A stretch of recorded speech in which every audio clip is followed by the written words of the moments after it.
जय श्री राम। सनातन ज्ञान की गंगा में आप सभी प्रबुद्धजनों का पुनः हार्दिक अभिनंदन है। आज का विषय वस्तु है आम का पेड़।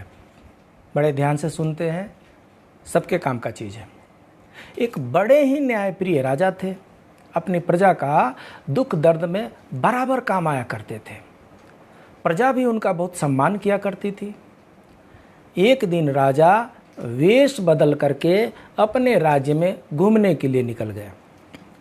रास्ते में क्या देखते हैं, एक वृद्ध व्यक्ति बैठ करके छोटा सा पौधा लगा रहे हैं।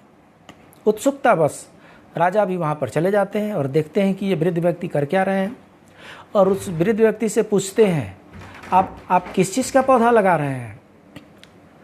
वृद्ध व्यक्ति बड़े ही धीमे स्वर में उनसे बताते हैं, आम का पौधा लगा रहा हूँ।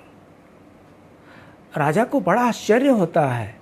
राजा सोचने लगते हैं, इस आम को बड़ा होने में कुछ 5 साल लग जाएगा और उसके बाद से इसमें फल आने में कुछ 2-4 साल और लग जाएंगे। तो जब आम के बड़े होने और फल लगने में 5 से 10 साल लग जाएंगे, तब तक क्या आप जीवित रहेंगे?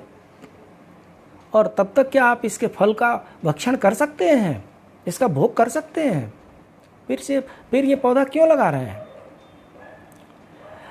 उस वृद्ध व्यक्ति ने कहा, शायद आपको ऐसा लग रहा है कि मैं कोई पागलपन वाला काम कर रहा हूँ, क्योंकि इसका फल तो मुझे मिलने से रहा, तो फिर मुझे ये नहीं लगाना चाहिए। मुझे वही काम करना चाहिए जिसका तत्कालिक लाभ सिर्फ और सिर्फ मुझे मिले। शायद ऐसा आप सोच रहे हैं।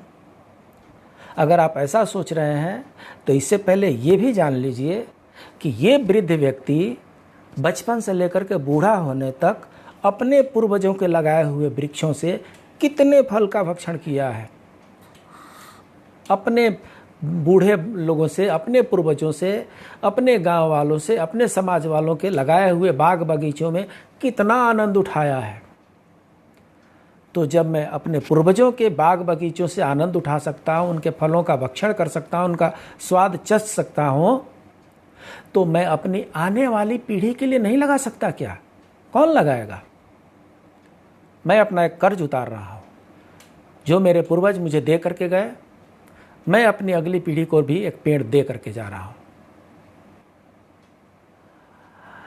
वृद्ध व्यक्ति की बात सुन करके राजा को बड़ी प्रसन्नता हुई। वृद्ध व्यक्ति पुनः जारी रखे। उन्होंने कहा, जो केवल अपने लाभ के लिए काम करता है वह तो स्वार्थी प्रवृत्ति का व्यक्ति होता है। वो मनुष्य थोड़ा हुआ, वो तो स्वार्थी हुआ। हमें ऐसे कुछ कार्य करना चाहिए जो हमारे बाद भी हमारे परिवार के, हमारे समाज के, हमारे राज्य के, हमारे देश के काम आ सके। राजा की आंखें खुल गई। उन्होंने वृद्ध व्यक्ति को बड़ा धन्यवाद दिया। हमें भी इससे सीख लेनी चाहिए। हम जो कुछ भी सुखों का दोहन कर रहे हैं, जितने भी सुख भोग रहे हैं, अपने पूर्वजों के लगाए हुए, चाहे बाग बगीचे हों, चाहे घर हों, चाहे पूर्वजों के लगाए हुए जितने भी चीज़ें हैं जिसका हम उपभोग कर रहे हैं, हमें भी अपनी आने वाली पीढ़ी के लिए पेड़ लगानी चाहिए। हमें भी आने वाली पीढ़ी के लिए बगीचे लगाने चाहिए। तभी तो वे भी इसका आनंद उठा सकते हैं। इसलिए आप भी पेड़ लगाना प्रारंभ कर दीजिए। जय श्री राम।